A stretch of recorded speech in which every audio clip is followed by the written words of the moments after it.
नमस्ते दोस्तों, आप सबको मेरा राधे राधे और आप सबका स्वागत है फिर से एक बार मेरे इस YouTube channel Radhe Radhe eternal में।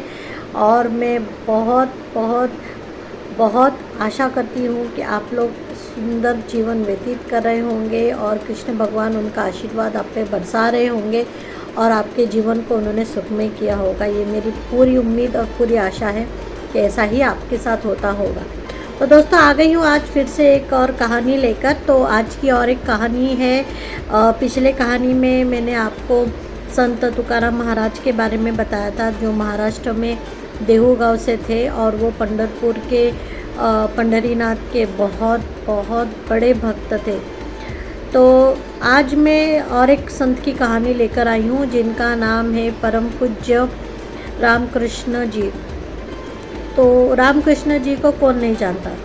परम पूज्य रामकृष्ण परमहंस जी, ये नाम ही काफ़ी है क्योंकि इनके नाम से बहुत सी संस्थाएं हैं और ये स्वामी विवेकानंद जी के गुरु रहे हैं और काली माँ के इतने बड़े भक्त रहे कि इनके इतना कोई बड़ा भक्त नहीं था, ये हम सब जानते हैं। तो आज उनके बारे में एक कहानी है। तो परमहंस जी देवी काली माता के मंदिर में पुजारी थे। बहुत सालों से वो माता की पूजा करते थे, अर्चा करते थे। हर वो भक्ति भाई भक्ति में मन से वो उनकी पूजा अर्चना करते थे। बहुत सालों से वो ये करते थे। पर एक दिन उनके मन में ऐसा है कि मैं इतने सालों से देवी माँ की सच्चे मन से भक्ति करता हूँ, आराधना करता हूँ, जप तप करता हूँ, पर माता मुझे दर्शन क्यों नहीं देती हैं। मैं तो मंदिर का ही पुजारी हूँ, मैं इतनी सब भक्ति वो करता हूँ, तो उन्होंने मुझे दर्शन देना चाहिए, ऐसा उनके मन में आया। फिर उन्होंने सोचा कि शायद मेरी भक्ति में कुछ कमी है। ये सोचकर उन्होंने फिर माता की और ज़्यादा भक्ति करने लगे। वो जप तप अनुष्ठान सब उन्होंने किया, पर इतना सब करने के बाद भी जब उन्होंने देखा कि माता उन्हें दर्शन नहीं दे रही हैं, वो इतने तल्लीन हो जाते थे माता की भक्ति में कि उन्हें किसी चीज़ का ध्यान ही नहीं रहता था, ना खाने पीने का ना कुछ। वो सिर्फ माता का नाम जप करते रहते थे, माता को सच्चे मन से याद कर इतने तल्लीन हो जाते थे कि उन्हें जगाना पड़ता था, तब उनकी वो होश उनके वापस आते थे। इतने बड़े भक्त। तो जब उन्होंने देखा कि इतना सब करने के बाद भी, कड़ी तपस्या करने के बाद भी माता मुझे दर्शन नहीं दे रही है, तो फिर एक दिन उन्होंने माता के ही सामने मंदिर में ही उन्होंने उनका ही जो त्रिशूल है वो उठाया और उन्होंने कहा कि अगर तुम मुझे दर्शन नहीं दे सकती तो मेरा मर जाना ही बेहतर है, शायद मरने के बाद मैं तुम्हारे पास आ सकूँ। ये सोचकर जब वो खुद को ही मारने वाले थे, तभी अचानक से माता वहाँ पे प्रकट हुई और माता ने उन्हें मरने से बचाया। माता ने उनसे कहा, ये मैं तुम्हारी जो भी सच्ची भक्ति है मैं उसकी परीक्षा ले रही थी और तुम परीक्षा में सफल हो गए हो। तुम्हारे इतना बड़ा कोई मेरा भक्त नहीं है और आज से तुम हमेशा मेरे साथ रहोगे। तुम जो बोलोगे वो मैं करूँगी, तुम जो भी मुझे बोलोगे मैं वो करने के लिए तैयार हूँ और मैं तुम्हारी भक्ति से बहुत ज़्यादा प्रसन्न हूँ। तो ऐसा कहा जाता है कि वो माता से बात करते थे, दिन भर वो माता से बात करते रहते थे, उन्हें खाना खिलाते थे, उनसे हंसी मजाक करते थे, उनसे हमेशा जो भी उनको देखता था वो हमेशा ये देखता कि वहाँ उनके पास एक छोटी मूर्ति थी माता की, तो वो उसके साथ हमेशा दिन भर बातें करते रहते। बहुत लोग समझते पागल है क्या है, क्योंकि लोगों को पता नहीं था कि माता उनको दिखती हैं और वो उनकी सच में माता है, वो तो पूरे जगत की माता है। लेकिन उन्होंने परमहंस जी को खुद का बेटा ही समझा था। वो उनसे बातें करती थी, अच्छे से ख्याल रखती थी और वो भी एक अच्छे बेटे के नाते उनको खाना खिलाते थे। वो भी कभी कभी उन्हें खुद के हाथ से खाना वाना खिलाती थी, उनसे बातें करती थी, बहुत स्नेह करती थी काली माता उनके साथ में। और धीरे धीरे फिर लोगों को प्रचिति आने लगी कि रामकृष्ण परमहंस जी हैं वो सच्ची माता के भक्त हैं और माता खुद उनसे बात करती है वगैरह। लेकिन क्या होता है ना, कुछ लोग ऐसे होते हैं ना जिनके मन में एक शक होता है, वो कभी भी किसी का अच्छा नहीं देख सकते। तो उन्होंने उनसे एक बार पूछा कि मैंने सुना है कि तुम तो बहुत बड़े भक्त हो, तुम मंदिर में रहते हो, तुम इतनी बड़ी मूर्ति के सामने बैठते हो, फिर तुमको ये छोटी मूर्ति क्यों न चाहिए और ये छोटी मूर्ति से क्या बातें करते रहते हो तुम। मैंने तो सुना है कि तुम कुछ जादू टोना भी करते हो और छोटी मूर्ति से तुम बातें करते हो, इसका रहस्य क्या है। तो फिर उन्होंने कहा अच्छा, तो उन्हें गुस्सा नहीं आया। उन्होंने कहा मुझे एक बात बताइए महाशय कि आप सूर्य को देखते हैं? तो बोले हाँ देखता हूँ, वो तो सभी को दिखता है, मुझे क्या सभी को दिखता है।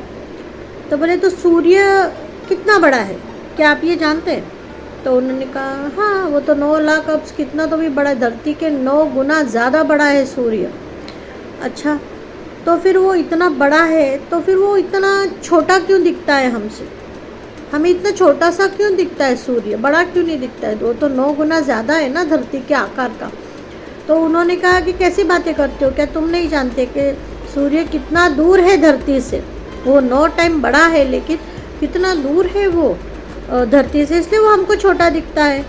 ये तो सभी जानते हैं। तो बोले वैसे ही तुम्हें ये मूर्ति छोटी दिखती है, लेकिन मेरे नज़र से अगर देखो तो मैं माँ की गोद में बैठा हूँ। तुम्हें सिर्फ ये मूर्ति छोटी दिख रही है, लेकिन मैं तो ब्रह्मांड की माता को देखता हूँ इसमें, जो सबसे बड़ी है, बहुत बड़ी है। और मैं हमेशा उनके गोद में ही रहता हूँ, उनसे बातें करता हूँ, उनके साथ में खाना खाता हूँ, उनके साथ सोता हूँ। मैं एक माँ की तरह वो मेरी देखभाल करती है। पर तुम वो नहीं देख सकते क्योंकि तुम्हारे मन में शक है और मेरे मन में श्रद्धा है, मेरे मन में प्यार है उनके लिए, और मैं उनको अपनी माता मानता हूँ। माता का प्यार सिर्फ एक बेटा ही समझ सकता है, कोई और नहीं समझ सकता। इतना अच्छा उदाहरण दिया उन्होंने उनसे।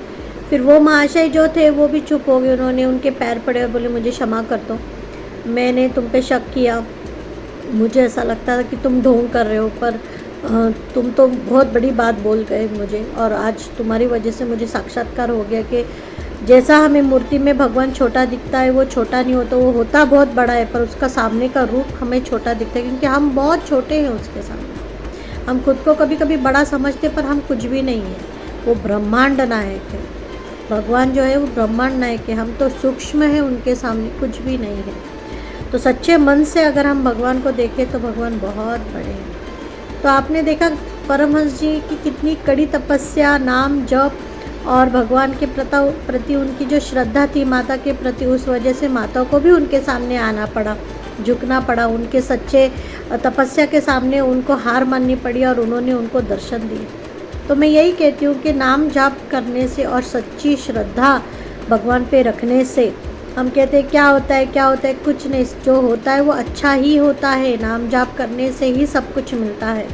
नाम जाप करने से, सच्ची मन से भक्ति करने से और सच्ची आराधना करने से ही भगवान प्राप्त होते हैं। तो मैं ये आशा करती हूँ दोस्तों कि जैसे परमहंस जी को लक्ष्मी काली माता के दर्शन हुए, उसी तरह हम भी सच्ची भक्ति करें, नाम स्मरण करें अपने भगवान का, और ऐसा कुछ करें कि एक दिन वो भी हमें दर्शन दें, और ऐसे ही सच्चे मन से नाम जाप करते रहें ताकि हमें भी उनके अच्छे दर्शन हो, हमारा जीवन भी सफल हो जाए और हम भी उनके प्यारे और लाडले बने, और वो भी हमारे पिता या माता बनकर हमें हमेशा सहारा दे और उनकी कृपा दृष्टि हम पर हमेशा रहे। तो दोस्तों ये थी आज की कहानी, और मुझे पूरी आशा है कि आपको ये कहानी पसंद आई होगी, और अगर पसंद आई है तो प्लीज़ लाइक, सब्सक्राइब और शेयर ज़रूर करें, और कमेंट में जय माता काली, जय माता लिखना ना भूलें, क्योंकि आपके एक शब्द लिखने से माता की कृपा आप पर हो सकती है।